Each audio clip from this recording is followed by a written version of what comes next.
amafuta tugalina tujja gateekako omutindo tugakozese wano kuba ye crude bwava wansi tosobola mukozesa. Mu kitundu kyaffe ekyokubiri ku mafuta tukuleetedde ensonga y'abannansi okwenyigira mu bikolebwa wamu n'okuzimba ekisaawe ky'ennyonyi ekya Kabalega International Airport.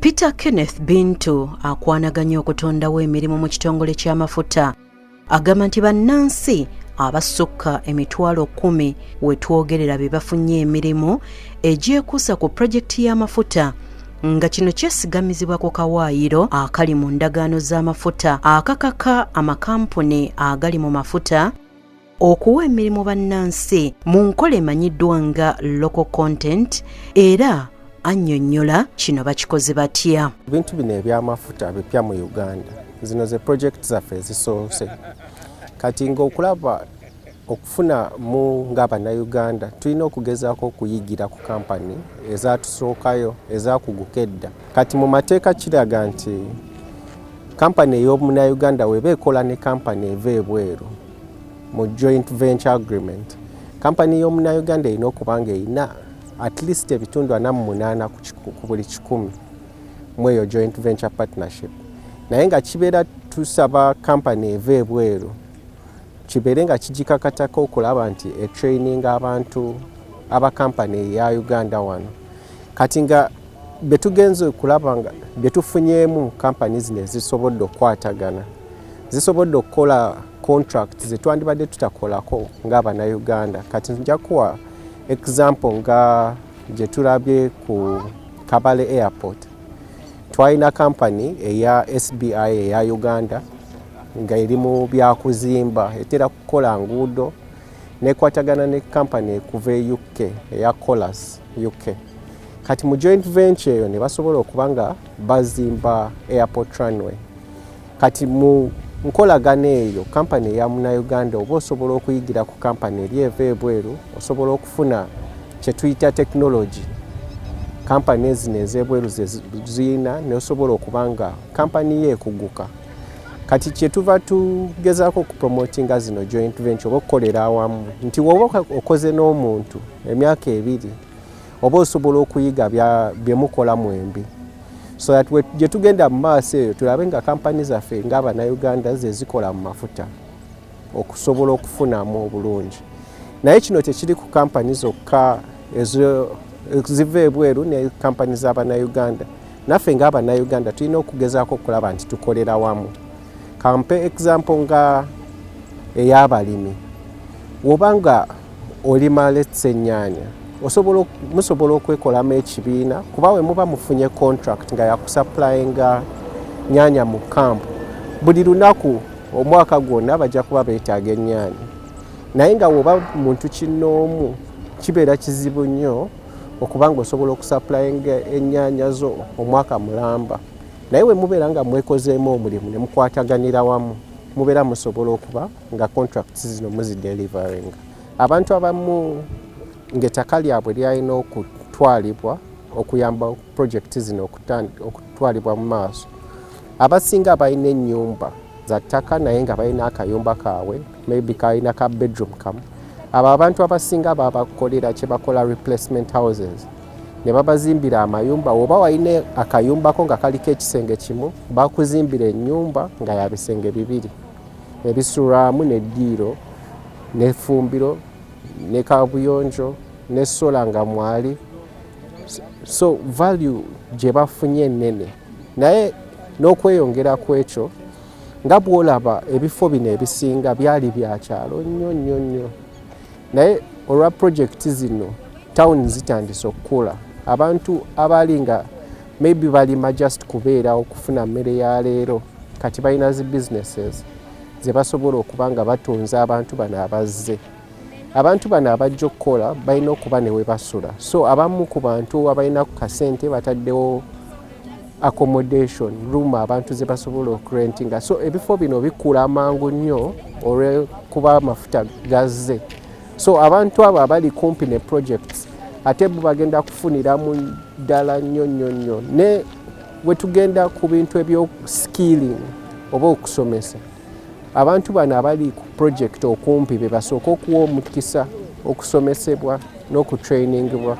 So ojja kuba nga olaba advert ezimu nga banoonya abantu aba welding nga be baagala okusomesa naye nga bagamba twagala abantu bava Buliisa, Masindi, Pakwach, Noya lwakuba beebo abaweebwa omukisa nti bava mu districts ezirimu projects zino. So bo ate bafunye nnyo okusinziira ku bannayuganda abalala. Omulimu gw'okuyiikuula amafuta okuva eyo wansi mu njazi z'ettaka gwa kikugu gwesigamizibwa ku bumanyi obw'ekikugu ne tekinologiya.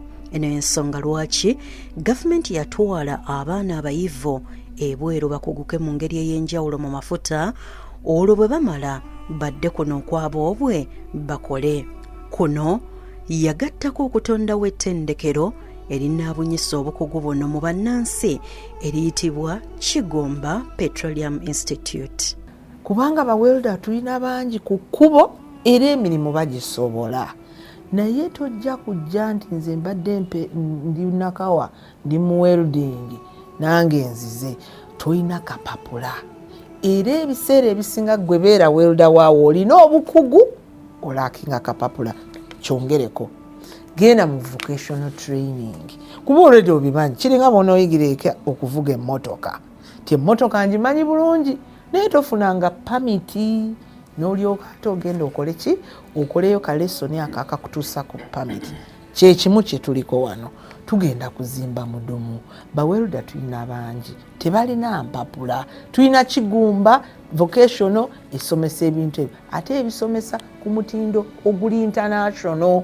Kubajjukira bano abagenda okuzimba omudumu amakampuni gamusiga nsimbi gali international, gajja kwetaaga omwana alina certification eri international asobola okuweldinga n'azimba kipipe wano e Uganda kiikyo kitambudde kiyise Tanzania okutuuka ku mwalo.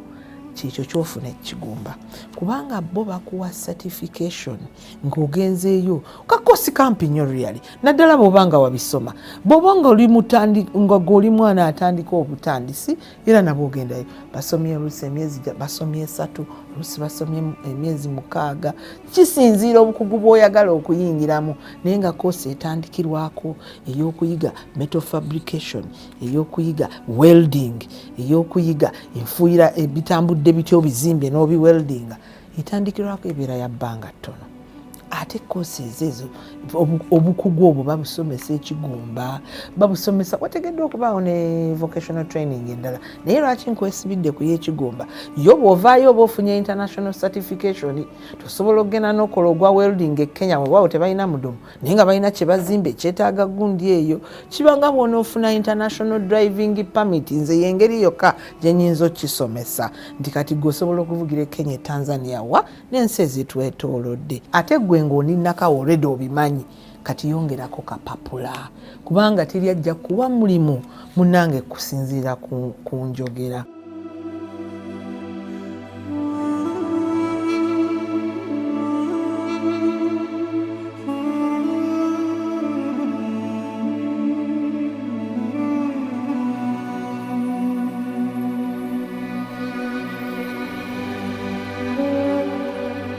Kigumba Petroleum Institute.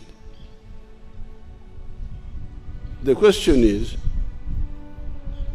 how many oil projects do you have? We have this one now. Even before the oil has started flowing, these oil companies are going to invest $15 billion in Uganda. And out of that, 40% will come here. Muko erimu gavumenti ezimba ekisaawe ky'ennyonyi ekya Kabalega International Airport. Kino kye kiddiridde eky'entebe mu bunene mu ggwanga lyonna. Wetwogerera omulimu ogwatandika mu mwaka gwa 2018 gutuuse ku mutendera oguddirira ogusembayo gwe wamma olwo ennyonyi ziri gaggadde neetisi z'emigugu zitandika okukikozesa.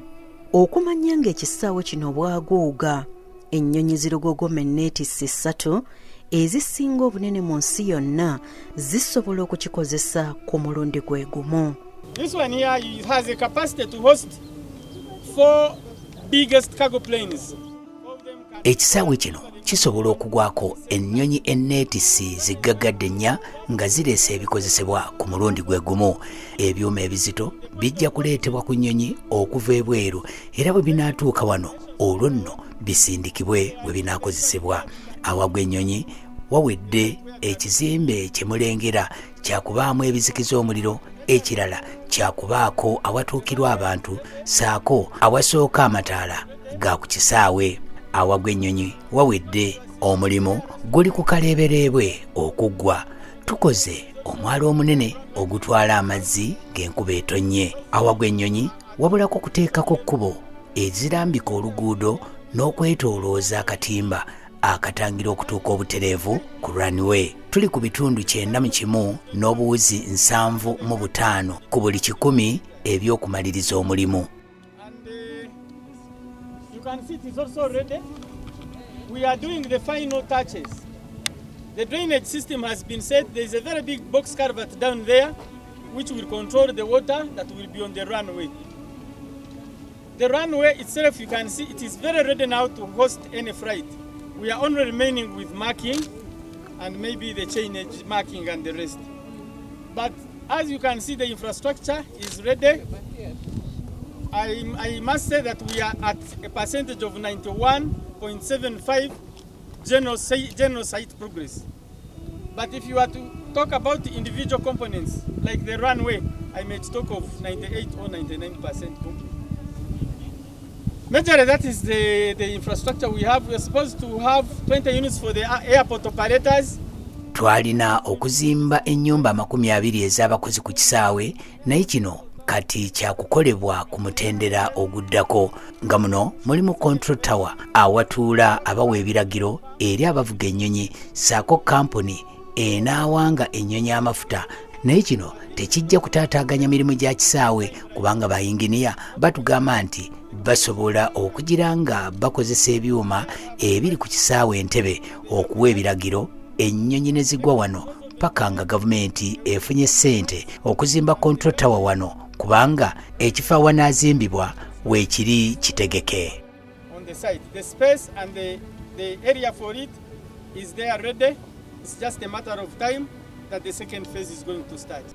Nga bwe bagamba nti obuwanguzi buva ku kulafuubana n'omulimu gw'okuzimba ekisaawe tegubuzeemu bizibu nga Mulisa Amos bw'agamba. Enkuba bw'eba etonye temulina kukola, naye nga mukipinga data oyo bwe mmamaliriza ne mwetaagayo tayimu endala ne musaba saawa ezo ze mwafiirwa ng'enkuba etonya. N'ekirala kati wajja COVID-19 we yajjira yatukosamu nnyo. Kwegamba ekitundu kye twali nga tuteekako abakozi 50 twawalirizibwa okukendeeza ku namba ne tuteekako 25 okuobservinga social distancing gye baatubuliranga mu ministry. So kati ekyo kyakontanya emirimu gyaffe ne gigenda mpola mpola ne tuluzinga mu period. Kati period yaffe eno bwe yagwayo tukoze ki tuclaiminze ne tusabayo emyezi 8 ne batuwa emyezi 8 tumalirize. Kati bw'obazeewo awo okuva mu Febu tugenda kubanga tumalirira mu October. Ekisaawe nga bw'okiraba ebitundu ebinene ebyetaagisa biri ready kubanga ku kisaawe omulimu ogusinga ye runway. Runway yoraba eringa ku 99% complete ku bitundu 99 ku 100. Tusigazayo okuteekamu lines okugimakinga kyokka, naye ebitundu byonna ebirala biwedde. Ekisaawe kirina runway ya buwanvu kilomita 3 mu kitundu, ate mu bugazi ziri mita 4 mu 5. Bw'oteekawo ze tuyita shoulders side zombi yonna obugazi osobola kugamba nti ziri meters 7.5 ku kilometers 3.5. Waliyo turnpad side zombi, waliyo safety areas side zombi. Abaffe enzimba ekozeseddwa tekosa butonde bwansi. Twasookayo rockfill nakati amazzi eyo wansi gatambula bulungi tegayina any interruption kubanga amabale tegasobola mayinja tegasobola kwegatta. So it's a new technology. The water will flow nga tegakoseddwa obutonde bwensi tebuyina impact yonna. Kati waggulu nettekako material gravel base, stone base up to when it wetutukidde ku asphalt tuze nga tucompactinga nga we give time and it sets and then we compact from down like 27 meters deep up to this level you are seeing.